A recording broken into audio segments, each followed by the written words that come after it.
Кров кој протекува од секој кородиран дел, вода која при секој дожд капе на подот и подзидовите и прави влага, извадените писони за да не се шири смрад од трулежот.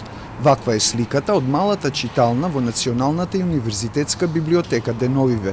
Студентите кои учат таму и другите корисници бараат итно решавање на проблемот и стандардни услови за престој. Многу лошо, затоа што еве гледате скршени маси, скршени столици.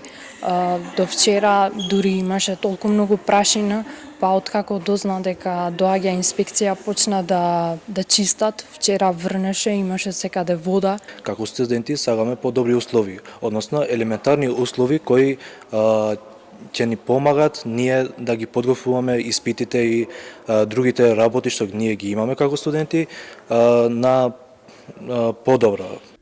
Реконструкцијата на кровот, за која бил спроведен тендер и доделени средства во 2016 година, не била спроведена заради промена на власта, велат вработените. Идната година се навршуваат точно 50 години од како е пуштена во употреба зградата на Националната и универзитетска библиотека.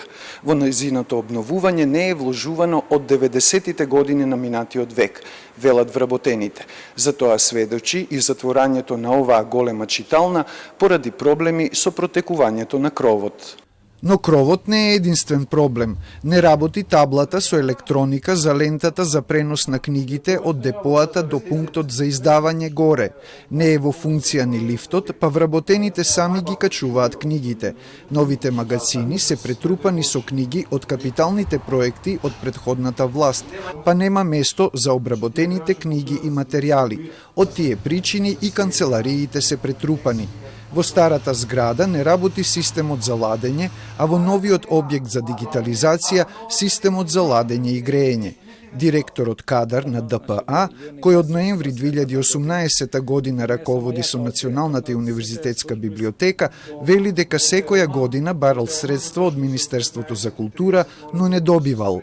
Значи, за целата нашите барање постои документација, што во секој случај можеме да го докажеме. Проблемот е што во комисиите во Министерство на култура не ги превземат сериозно задачите што законот им ги дава. Значи, нашата институција законот го основа и треба Министерството за култура да се грижи за оваа институција. Не може Министерството за култура со години наназад да не инвестира во нашата библиотека и после одговорност да барат во раководството на НУП. Од Министерството за култура потврдуваат дека за 2018 година на Националната и универзитетска библиотека и биле доделени средства за адаптација на просторија во висина од над 274.000 денари кои биле реализирани, но за 2019 и 2020 година не биле спроведени конкурси за инвестирање во обнова и санација на објекти, а за годинава и покрај побараните средства од библиотеката, проектите не поминале на конкурсот заради погрешна и некомплетна документација.